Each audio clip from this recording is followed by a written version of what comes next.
Hello, everyone. Danny Dakari here from Tech and Learning. Thank you for attending today's Tech and Learning Future Proofing Your District Plan Conference. A special thank you to our sponsors,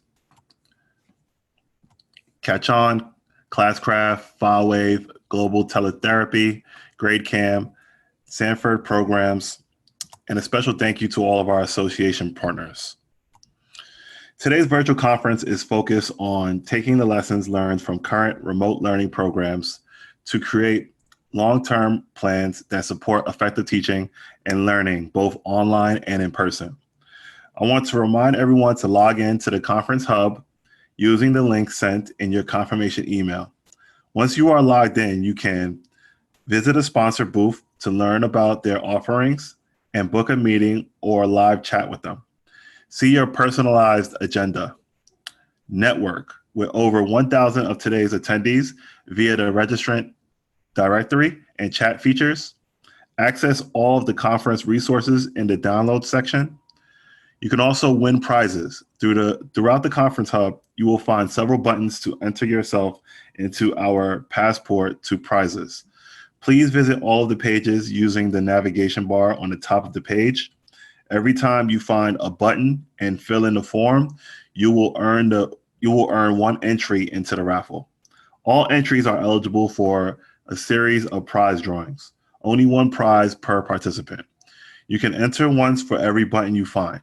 We will announce winners via email at the end of the conference. Before we begin, I'd like to cover a few housekeeping items. If you have any questions for the presenters during the webinar, please submit them through the Zoom chat feature. Please know we capture all questions and our presenters are happy to answer them as time permits. Today's slides and additional resources are available and may be accessed with the Downloads tab of the Conference Hub. We encourage you to download any resource or links that you may find useful. Be sure to use the conference hashtag TLTechLive in your social posts. Please join me in thanking our terrific speakers who have kindly agreed to spend some time with us today. I also want to thank each and every one of you for joining us and spending this time together. So please join me in welcoming our presenter, Arati Nagaraj.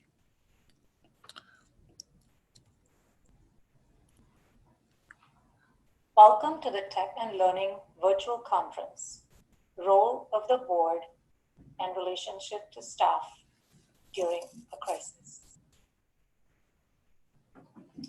My name is Arati Nagaraj, and I'm honored to share my work and experiences with you today. I have been a school board member since December 2010 in a TK-8 district in Saratoga, California. In addition, I have worked as an instructional designer, professional development trainer, and EdTech consultant for the past 20 plus years. I am representing K-20 Connect today, a concierge consulting service that offers a wide range of consulting and networking services to provide the necessary tools and expertise to your district, university, or business. We partner with our clients from start to finish, focusing on their needs while constructing new ideas, developing effective strategies, and designing high quality and scalable solutions. I appreciate all of you taking the time to be part of this conference today.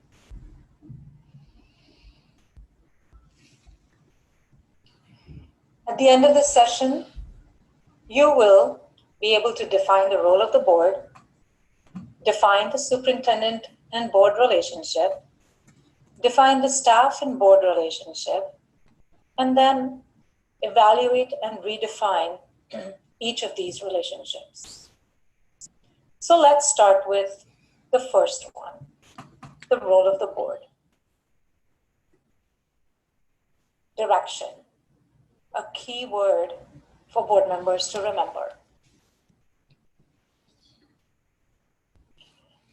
The board sets direction for the district. This is important even during a crisis, actually, especially during a crisis. It's the what needs to get done. Leave the how to the superintendent and the staff. Those are all operational aspects of implementing tasks and getting things done.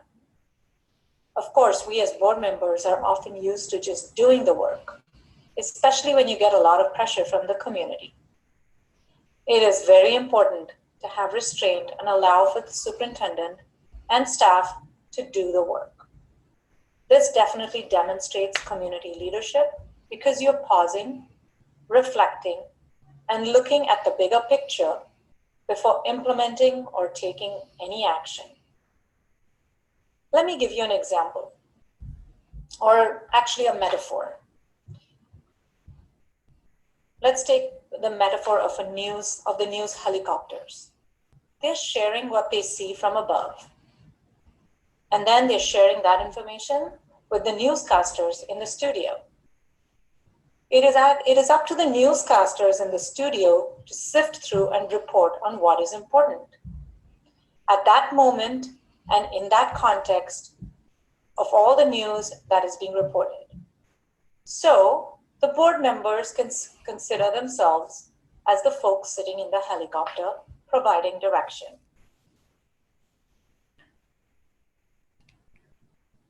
The next word for board members to remember is trust. The very, very heavy and loaded word. Hemingway said the best way to find out if you can trust someone is to trust them. Trust is a two-way street. You trust the team immediately and they don't have to earn it. Unconditional positive regard for your colleagues means listening to and respecting the challenges they voice in the moment, even if they don't align with your own priorities.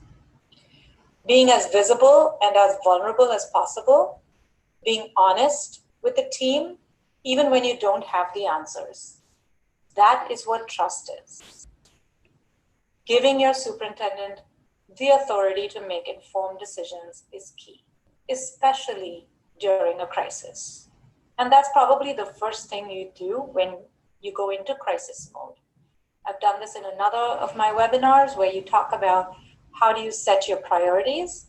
And the first thing you do is to ensure that you pass a resolution or some sort of agreement that your superintendent has the power to make emergency decisions. The superintendents usually have the pulse of what's happening, and you as board members don't. Yet, yes, we like to look at data and ensure pros and cons are looked at and deliberated, and then we come to a decision. However, at the moment of crisis, trusting your superintendent is the key to everything. So how does all this get done? And how is it implemented? And who does this? All this work. Kind of like a pecking order. The board directs the superintendent, who then formulates a plan with the staff to get implemented, and then it gets reported back up to the board, superintendent, and then to the board. The worst thing that a board member could do is to direct staff to do something.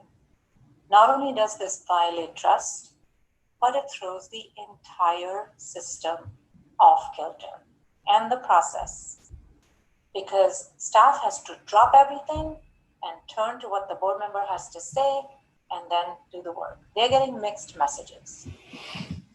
And it's not easy for a staff member to say no to a board member, so be cautioned about that.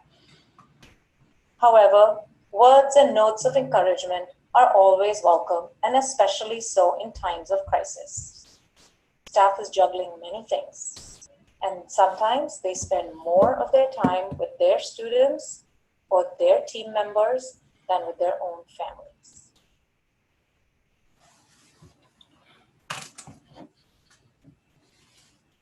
So, what's next? Some of the things for you to consider after this session.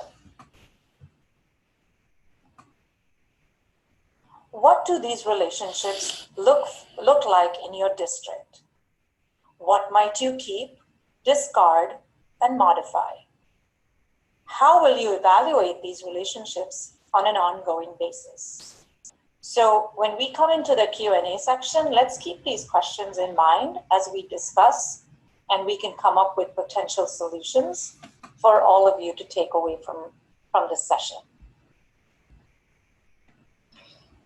So I appreciate you taking this time to listen, and I would encourage you to subscribe at k20connect.net to get our latest news and reports.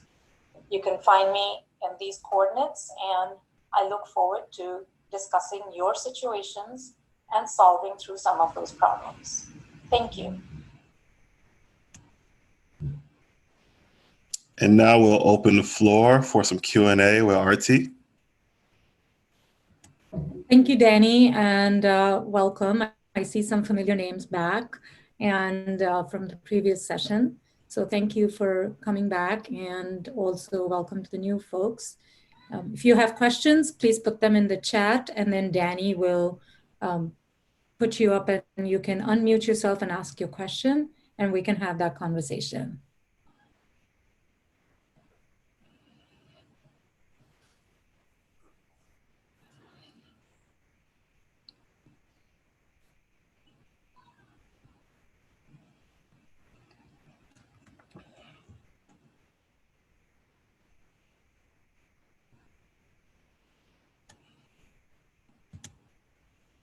There had been an earlier question about the setting priorities.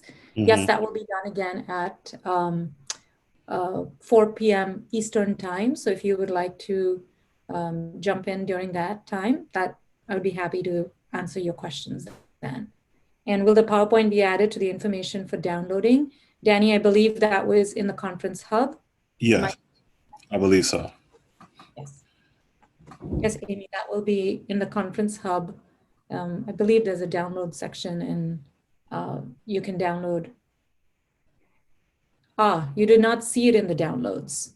Can you try pinging the live Q&A chat, because they could support you there?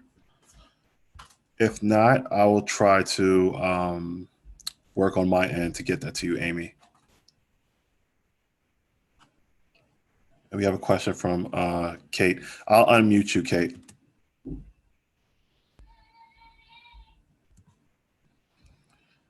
Kate, you can unmute yourself and ask your question.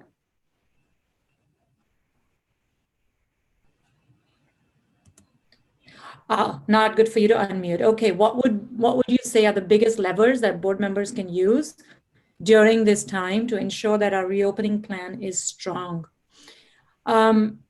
One of the biggest levers I feel is sharing a communication with the community, because I think everybody has their own opinions, everybody has their own ideas and their own situations. So one of the strategies is to get a sort of a pulse check right now, and implementing a survey to find out from families as well as from staff to see where they're at, where their thinking is about how they might see themselves in August or September, whenever your schools are supposed to reopen. But keep that in mind that right now, what they say is probably going to differ in a month or even 2 months. But do the pulse check now to at least help the district and the leadership in the district to start some planning, some staffing, some organization of classrooms or equipment that they might need. So it's a pulse check that you do. And then in a month, depending on the situation locally, you do another survey to see where they are at. The key here with the board members is to really ensure the community is informed, and also getting that feedback from the community, getting them to respond honestly to the surveys. Because the other part, and I will be talking a little bit about this in my next session about in community engagement. But one of the things is, you always, in non-crisis situations, and if there is another situation that is contentious in your district, you will probably hear from the vocal minority, right? So think about how you can make sure all voices are heard, all social, ethnic groups are represented, so that a good decision is made and it is strong. And because at the end of the day, we're all there for the same reason, to ensure the safety of the students, the staff, ensure learning keeps going. And therefore, it is important to get this pulse check. I hope I answered your question, Kate, or gave you an idea.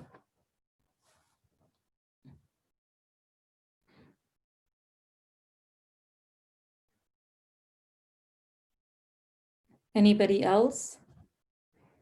And that is something that the board does, or do we direct the superintendent to do a survey? I'm frequently getting the feedback that I'm crossing the line into running the district. Yes, that's that fine line that we as board members have to really be careful about. And, not micromanaging, but giving recommendations. Yes, we'd like to do a survey, have that discussion in a board meeting. And once the board doesn't send the survey out, it's the district that will send, therefore from the superintendent's office, that will send the survey out. But we as board members can encourage community members to respond. We can encourage them to think through and be honest about their feedback. And yes, we don't want to be running, we are one of X, either 5 or 7 board members, and you have to be really careful about how much you say and what you do, without running the risk of running the district. Yes, that could potentially be disastrous. Kate, are you a board member? Yes, I can. Yes, I feel your pain completely. It is hard. And as I said, we've become board members after volunteering in the schools or doing things, just getting things done. And it's that fine line that you really have to be careful about holding back and letting the superintendent do it. But having your open board meetings to really discuss this and give direction, that is the most important forum to get this done.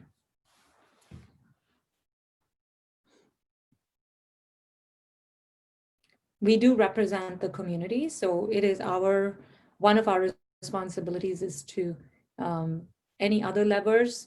Does anybody else have any ideas? Any other levers that we can?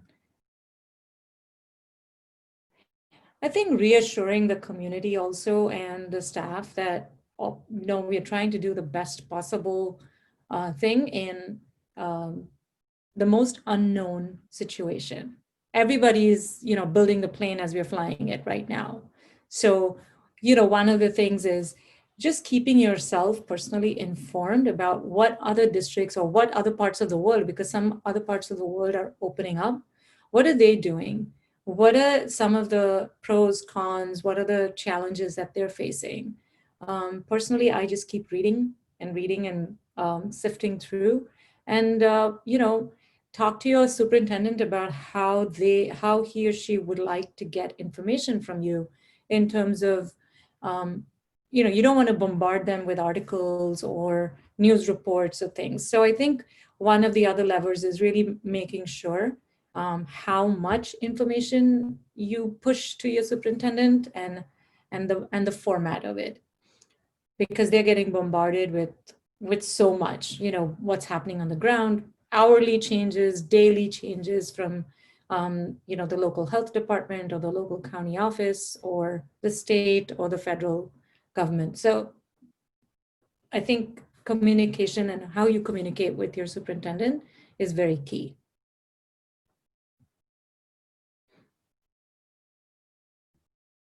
Our county superintendent here in California, we have different counties because it's such a big state.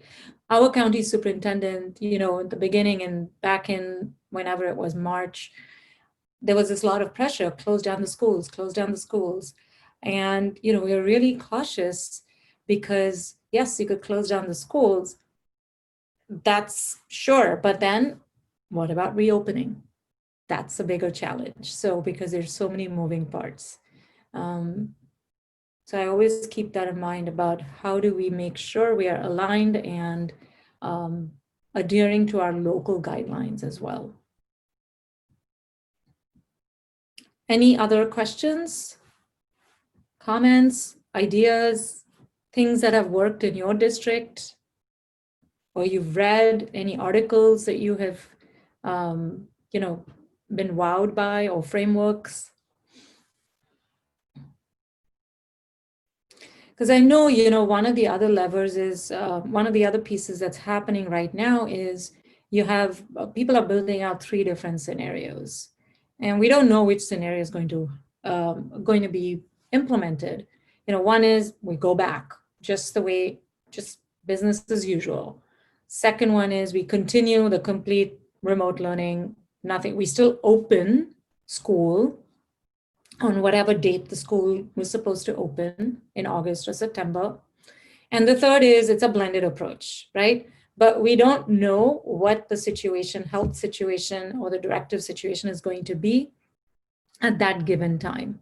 So building out those 3 different scenarios and planning for that is important. And I'm sure most districts are doing that. But we're telling your community that we don't know. I mean, there are so many unknowns, and we respect everybody's opinion and perception and sort of values, because we have staff that doesn't want to come back into the classroom and would prefer to continue the remote learning. We have, parents families who would not be comfortable, or there are families that are like, please, it doesn't matter. So there's that whole balance of needs and wants and what reality is.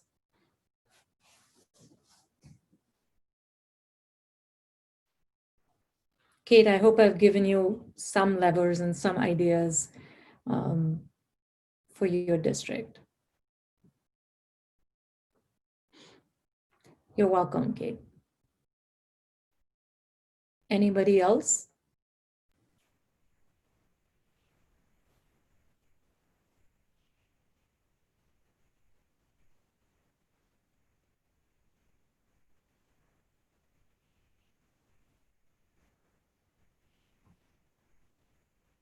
Okay, Arati, I think we'll leave the room open for another 2 more minutes, and then you can make some closing remarks, and then I could close right after you. Sure.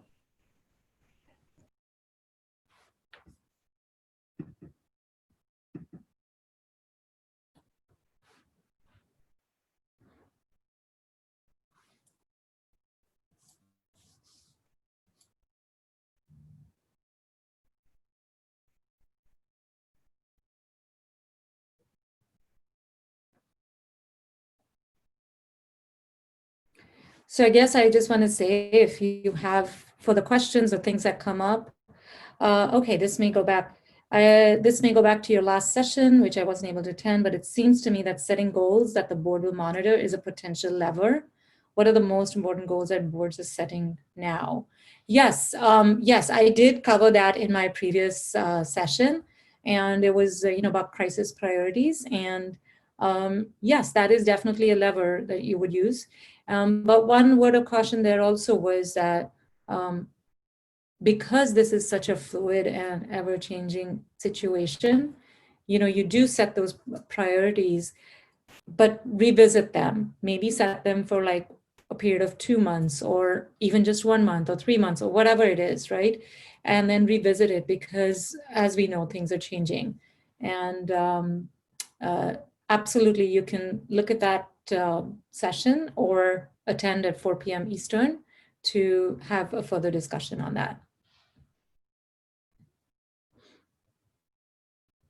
We talked about the previous, whatever board goals you've set for the year, you kind of put the pause button on it. I did say abandon, but we kind of rephrase that to say we would put the pause button on it, because sometimes those are not the priority, but you have to create something that everybody can focus on during the crisis.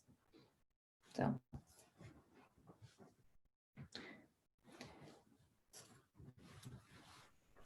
Thank you, Kay, for all those great questions. Yes, thank you. So if there are no other questions or comments, thank you again for being here. This is totally crazy time. I've been on the board for almost 10 years, and this is just nothing like, the Great Recession of 2009, 10 feels like nothing right now. And so it has been very, very difficult and a lot of anxious moments. And, most importantly, trying to keep the emotional well-being of everybody in mind as well is so important. And we as board members have to be those leaders and be those role models that sets the tone for the district. So I would leave you with that. And if you have other questions, you would like to connect with me, Arati at k20connect.net. Happy to discuss, share, solve through any of your individual district issues or concerns or challenges. So Danny, thank you for hosting and being the moderator here. And thank you all for being part of this. And maybe I'll see you at the next one. Thank you, Arati. Yes, hi everybody. Danny Dakari here once again from Tech and Learning. On behalf of our entire team, thank you for attending today's Tech and Learning Future Proofing Your District Plan Conference. A special thank you to our sponsors, Catch On, Classcraft, FileWave, Global Teletherapy, GradeCam, Sanford Programs, and thank you to all of our association partners. Please join me in thanking our terrific speakers today, RT today, and I also want to thank each and every one of you for joining us and spending this time together. And don't forget to register for next week's Tech and Learning Roundtable webinar on Wednesday, June 3rd. Join Dr. Keisha Ray as she speaks with district leaders about the security issues related to online learning as schools plan for next year, such as keeping data private, cyber security concerns, and monitoring online activity to make sure students are safe and content is appropriate. To register, please visit techlearning.com/events. We look forward to getting together with you all again in person soon. Until then, please stay safe and healthy. Thank you.